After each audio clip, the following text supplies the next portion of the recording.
Por lo visto hasta el momento, podemos decir que la forma de la parábola polinómica ax² más bx más c es una posibilidad para poder encontrar funciones cuadráticas.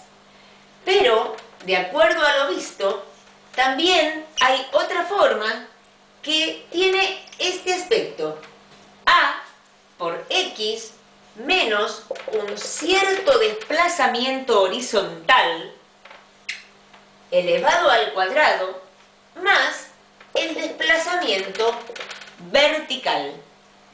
Si tenemos en cuenta los gráficos que recién hicimos, esas parábolas en donde esos desplazamientos tienen que ver con el corrimiento del valor mínimo de la parábola hacia la derecha una cierta cantidad de lugares, por ejemplo 1, 2, 3, y hacia arriba otra cantidad de lugares, por ejemplo 1, nos está identificando el punto mínimo de la nueva parábola en el valor 3, 1. Ese punto mínimo se llama vértice de la parábola. En este caso, el vértice, que es 3, 1 en este caso, tiene coordenadas b sub x y b sub y. Por eso, cuando identificamos la forma cuadrática con este aspecto, el aspecto de los desplazamientos horizontales y verticales, podemos decir que es x menos b sub x elevado al cuadrado más b sub y, en donde b sub x, b sub y son las coordenadas del vértice. Esta forma, que también identifica una función cuadrática, se llama forma canónica. Forma canónica. Esta forma se llama forma polinómica.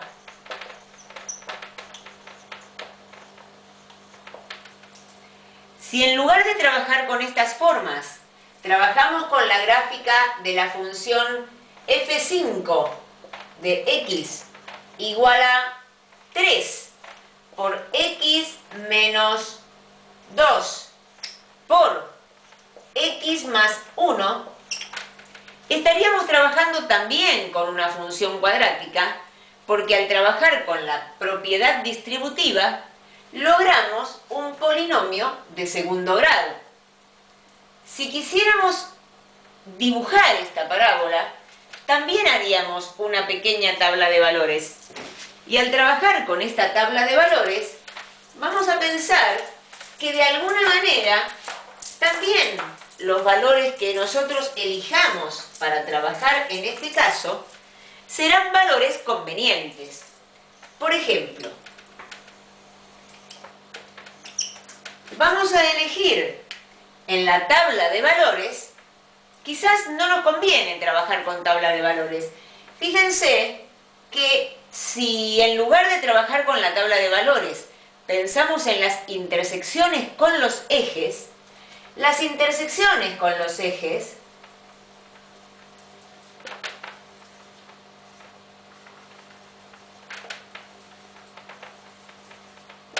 tienen que ver con los dos ejes.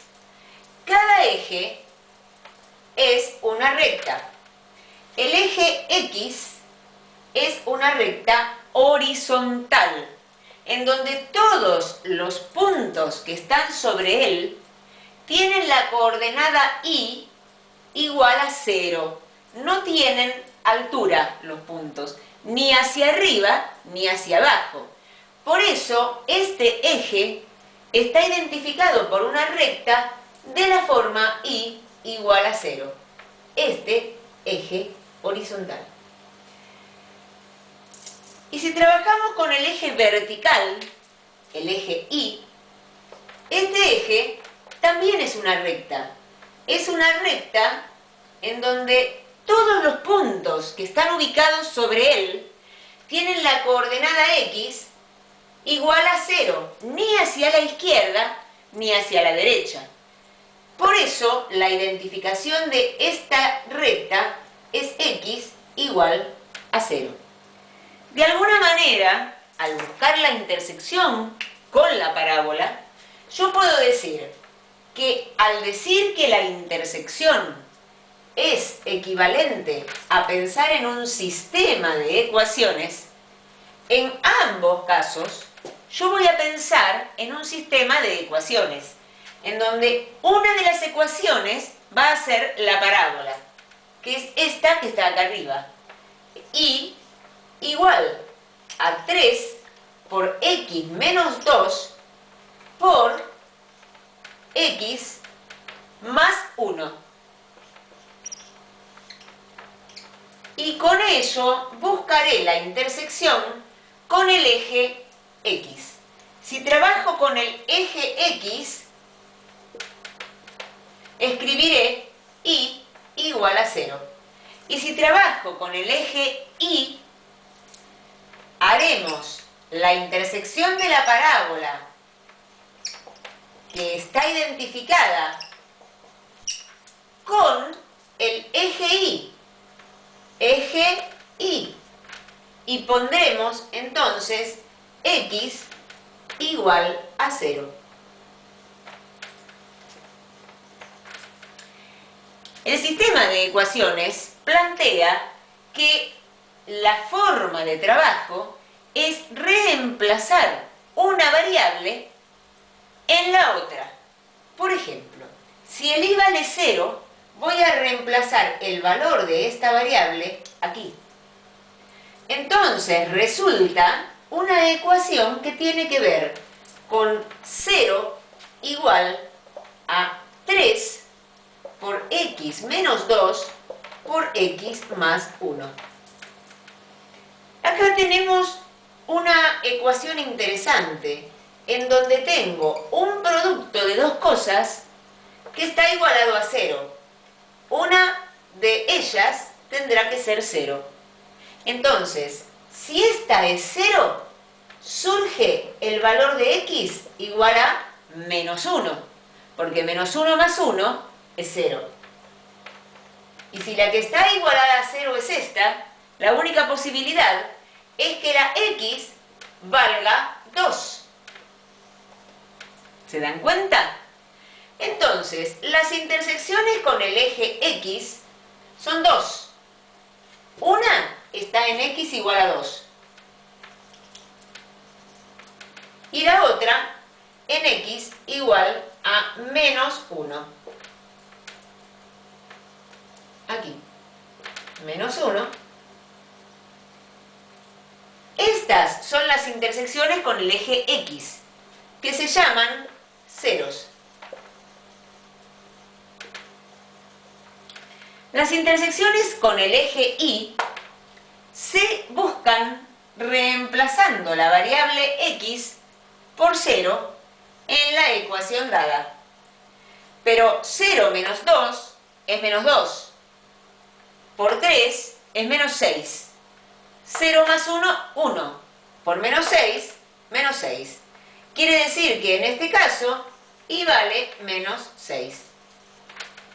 Entonces, si nosotros trabajamos con esto y decimos este es el valor menos 6, podremos decir que la intersección con el eje Y es menos 6. Este es el eje de ordenadas. Y esta entonces es la ordenada correspondiente al origen de las X, o sea, al origen de las abscisas. Por eso este valor se llama ordenada al origen. En este caso yo podré decir que este valor es el vértice de la parábola. Si miramos un poco, nos damos cuenta de que este valor no está en el centro del dibujo dado. La parábola es una figura simétrica respecto de un cierto eje de simetría. Pero si en este caso yo estoy teniendo dos puntos con igual ordenada, que están separados en 3 unidades del eje X, el eje de simetría se va a encontrar en el medio. Y entonces en ese medio es donde se va a ubicar el vértice de mi parábola. Quiere decir que el vértice va a estar ubicado en el valor 1/2. Ese valor 1/2, justamente, se podría trabajar en una tabla de valores. Y si yo acá pongo 1/2, para ver cuál es el valor que corresponde, tendría que reemplazar el x igual a 1/2 en la expresión de mi función cuadrática. 1/2 menos 2 por 1/2 más 1 por 3. 1/2 menos 2 es igual a menos 3/2. Menos 3/2 por 3, menos 9/2. Menos 9/2 por 3/2 es menos 27/4. Ese es el valor correspondiente a la y, menos 27/4. Y menos 27/4 es aproximadamente menos 7. Si este es el valor menos 6, el menos 27/4 estaría por acá. Quiere decir que el vértice es este. Si este es el eje de simetría, y este es un valor a la izquierda, que está separado medio del eje de simetría, a medio más para este lado, va a haber otro punto. Y de algún modo podré dibujar la parábola con los puntos que tengo identificados. La idea de trabajar con este tipo de fórmula es trabajar con una forma factorizada.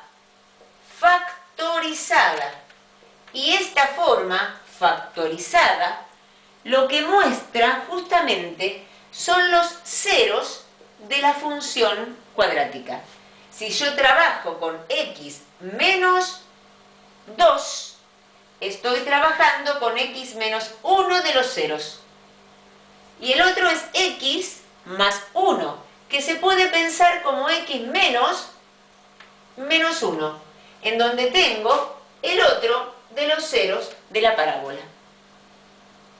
Entonces, si trabajamos de esta forma, estamos trabajando con una tercera forma de expresión de la función cuadrática.